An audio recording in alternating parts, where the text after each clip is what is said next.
Galilean miehet, mitä te siinä seisotte katselemassa taivaalle? On jotenkin hyvin luonnollista ja ymmärrettävää, että miehet tuijottavat kohti taivasta. Vielä äsken he olivat nähneet jotain aivan poikkeuksellista, mutta nyt näkyi enää vain aurinko, ehkä jotakin pilviä ja sininen taivas, aivan kuin meidänkin yllämme nyt. Tilanne oli uusi, koska Herra oli juuri noussut sinne jonnekin ja mennyt kauas. Miehet ovat selvästikin menneen vallassa ja ymmällään. Tuon mielentilan katkaisee ja ikään kuin palauttaa arkeen kaksi valkopukuista miestä ja heidän kysymyksensä: Galilean miehet, mitä te siinä seisotte katselemassa taivaalle? Tässä seison enkä muuta voi.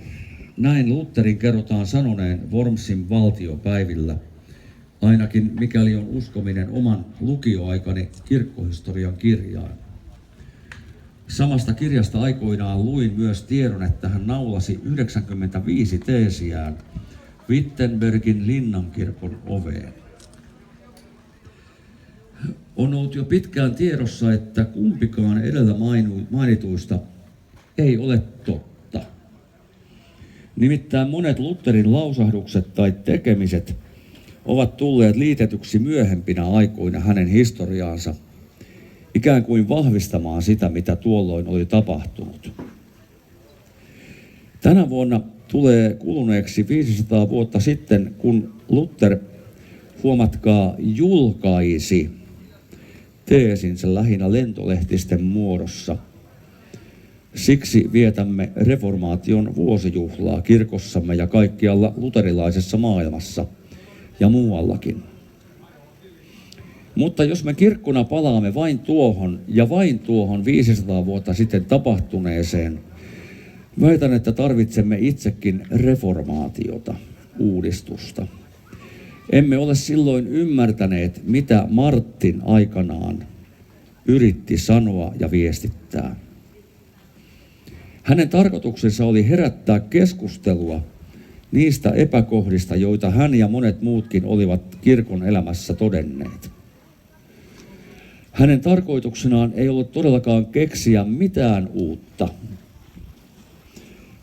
vaan palata vanhaan ja alkuperäiseen, johonkin sellaiseen tärkeään, mikä oli jäänyt kaiken alle ja unohduksiin.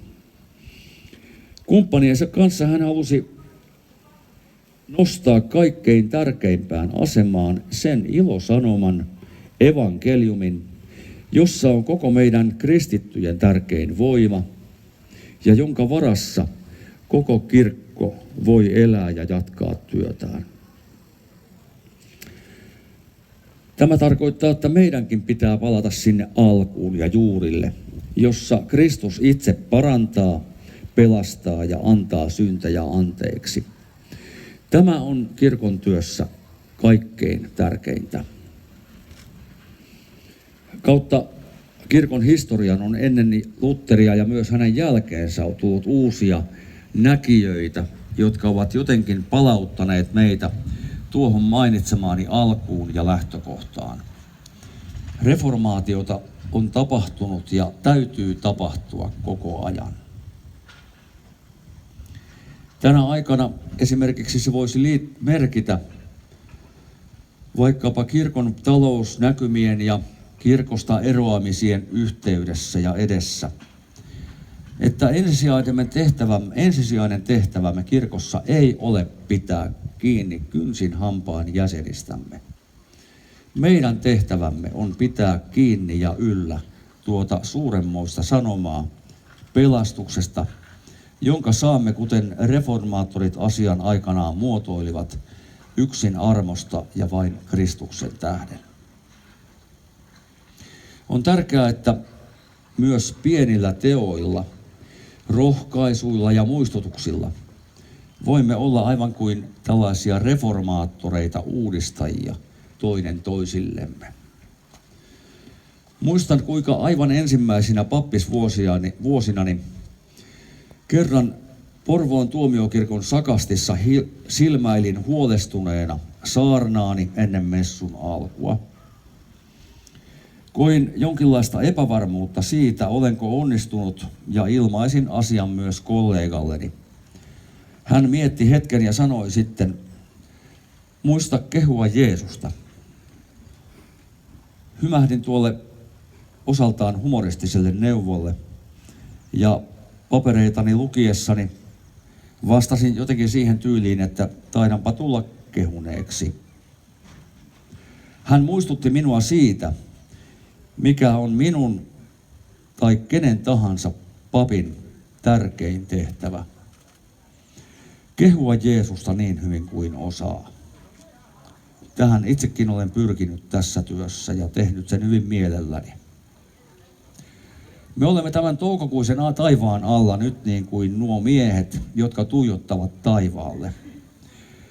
Miehet ehkä olisivat voineet jäädä sinne pidemmäksikin aikaa, elleivät nuo kaksi valkoisiin pukeutunutta olisivat keskeyttäneet heitä sanomalla, Galilean miehet, mitä te siinä seisotte katselemassa taivaalle?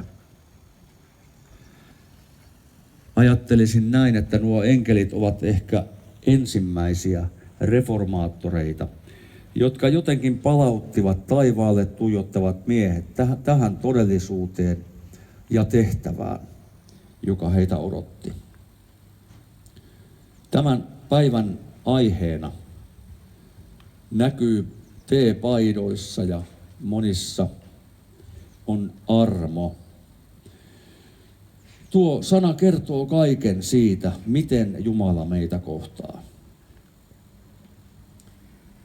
Muistuttakaamme mekin toinen toisiamme tuosta taivaallisesta rakkauden lahjasta. Tunnustakaamme yhteinen uskomme.